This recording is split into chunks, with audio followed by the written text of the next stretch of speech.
மாறாத தெய்வம் நீ மட்டும்.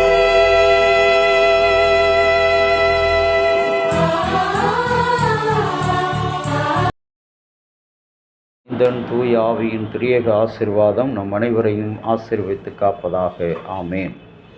அன்புக்குரிய இறை மக்களே, இஸ்ரவேல் மக்களிடத்திலே ஆண்டவராகிய கடவுள் இந்த நாளிலே சிந்தனைக்காக கொடுத்திருக்கிற அவருடைய திருவார்த்தை உபாகமம் 27ஆம் அதிகாரம் 19வது வசனம். விதவை ஆகிய இவர்களுடைய நியாயத்தை புரட்டுகிறவன். இன்றைக்கு நியாயம் என்பது கடவுள் ஒருவர் மாத்திரமே செய்ய முடியும். ஆனால் இன்றைக்கு மனிதர்கள் செய்கிற நியாயங்கள் அது நியாயமாக இருக்கிறது.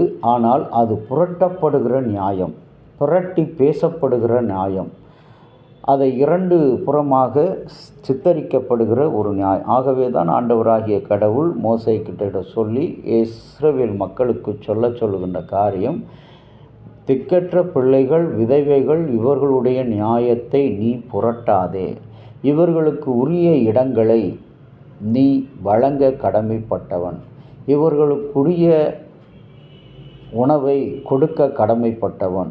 ஆனால் இன்றைக்கு அவர்களுக்குரிய உணவை நாம் கொடுக்க கடமைப்பட்டவர்கள் என்கின்ற அந்த நியாயத்தை, அவர்களுக்குரிய நியாயத்தை இன்றைக்கு நம்முடைய திருச்சபையிலே உதாரணமாக எடுத்துக்கொண்டால், அயல்நாடுகளில் இருந்து வருகிற விடுதிக்காக வருகிற அந்த உதவி பணம், படிப்புக்காக வருகிற பணம், எல்லாவற்றிலும் இன்றைக்கு சதவீத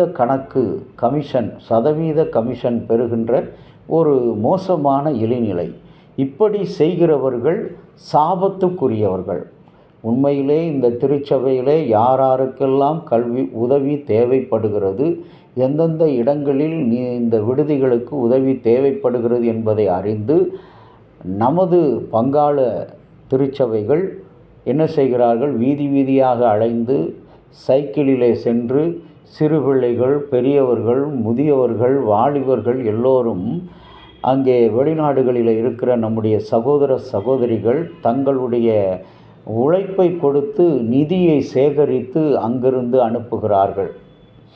ஆனால் இங்கே வாங்கி அந்த நியாயத்தை அவர்களுடைய நியாயம், அவர்களுக்குரிய நியாயம், அதை செய்ய வேண்டியவர்கள் அதிலே சதவீத கணக்கு, அது தலைமைத்துவத்திலிருந்து கீழே இருக்கிற அடிமட்ட பணியாளர் வரைக்கும் அவர்களுடைய நியாயத்தை புரட்டுகிற காரணத்தினால்தான் இன்றைக்கு நாம் பாதிக்கப்பட்டிருக்கிறோம்.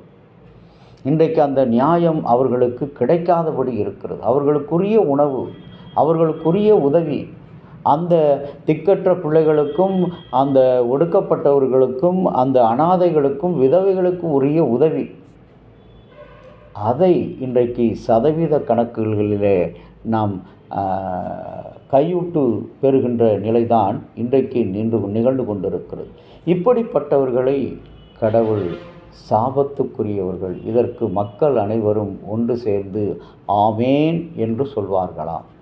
இங்கே உபாகமம் 27ஆம் அதிகாரம் 17வது வசனத்தில் அதைத்தான் 19வது வசனத்தில் விதவை, பரதேசி, திக்கற்ற பிள்ளை இவர்களுடைய நியாயத்தை புரட்டுகிறவன் சாபத்துக்குரியவன். எனவே ஜனங்கள் எல்லோரும் ஆமேன் என்று சொல்வார்கள். இன்றைக்கும் கூட அன்பான இறை மக்களே, நம்மிடத்தில் கொடுக்கப்பட்ட சிறிய பொறுப்புகள், இன்றைக்கு நம்முடைய திருச்சபையிலிருந்து அறிவிப்போர், ஒரு விடுதிக்கு ஒரு குடும்பத்துக்கு மாதம் 1000 ரூபாய் என்று வழங்குங்கள். ஆனால் அந்த 1000 ரூபாயும் நேரடியாக அந்த பிள்ளைகளுக்கு, அந்த விடுதிக்கு, அந்த திக்கற்ற பிள்ளைகளுக்கும், பரதேசிகளுக்கும், விதவைகளுக்கும் அது உரியவையாக பயன்படுத்தப்படுகிறதா என்பதுதான் இன்றைய கேள்வி. ஆகவே அவர்களுடைய நியாயம், ஏழைகளுக்குரிய நியாயம், அவர்களுக்கு கிடைக்க வேண்டிய சன்மானம், உதவி, இவைகளை செய்வதற்கு இன்றைக்கு கிறிஸ்தவர்களாகி நீங்களும் நானும் விசுவாசத்தோடு நாம் அவர்களுக்கு உதவ வேண்டும், செபிக்க வேண்டும், உழைக்க வேண்டும். செபிக்கலாம். நேசமுள்ள இயேசு சுவாமி, அன்பால் நீ கொடுத்த இந்த நல்ல உதவிக்காக நன்றி.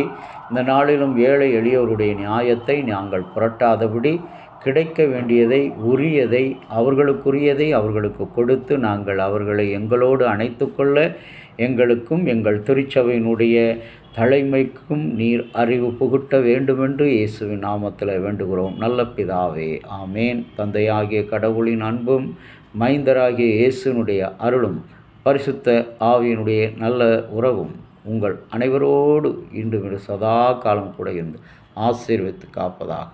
ஆமேன்.